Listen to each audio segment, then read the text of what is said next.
Pa-align lang yan. Kasi, magkapatid kayo? Magkapareho kayo ng buhok, magkamukha kayo. Okay, reset ko si madam.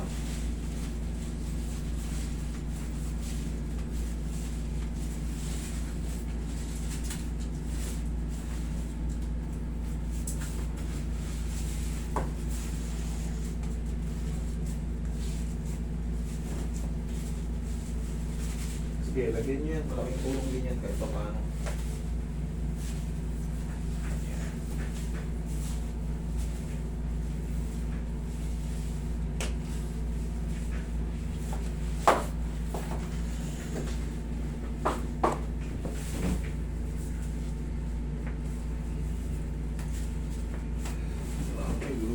Yung patagilid. Patagilid. Yan.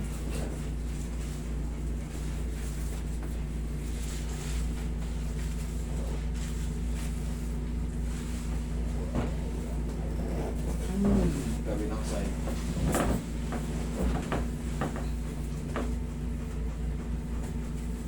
Bili kayo yung may butas.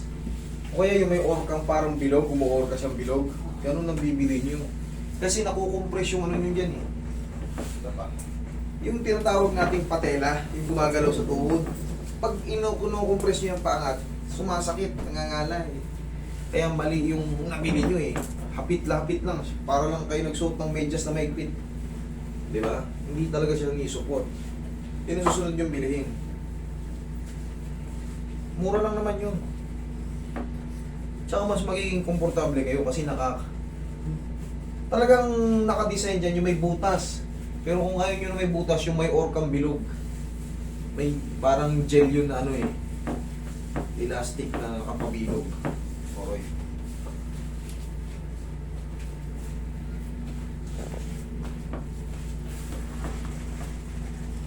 Kasi may mahahawakan kayo dyan.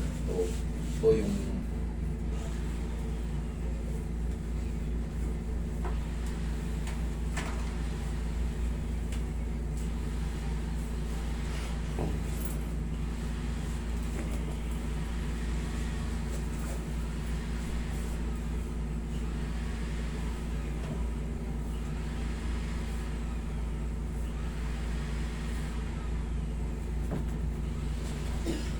ihaya ka mali.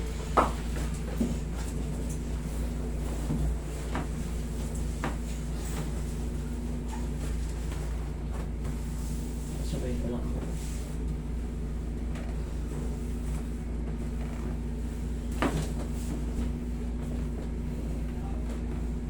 Yan lang sa inhale.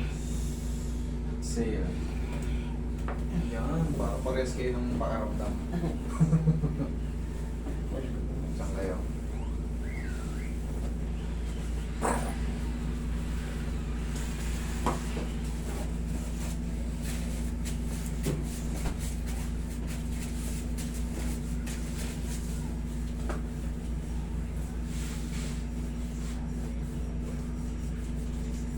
ina-aray-aray tiis kayo, rayo-rayuma, subukan nyo muna yung mga pang-external. Kasi pag umiidad tayo, pagkaraniwan na sa ating mga katawan na may sumasakit-sakit sa mga joint-joint natin. Normal lang yun. Ganunin nyo lang. Aplusin nyo lang ng pagmamahal nyo. Huwag nyo nang diinan, ganyan nyo lang ng pau. Malaking bagay yan. Lalo sa mga lugar na malalamig ang panahon. Isa nag-iilo. Lahat yung mga joint-joint natin na mga parang may arthritis na, kumikirot pag malamig. Nakakirot.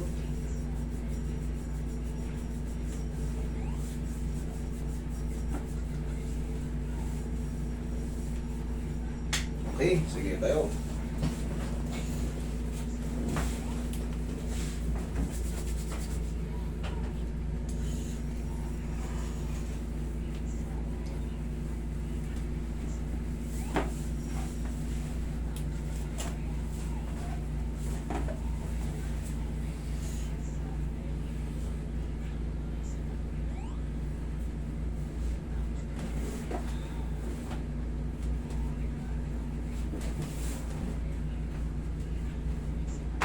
Okay, kumusta ang pakiramdam?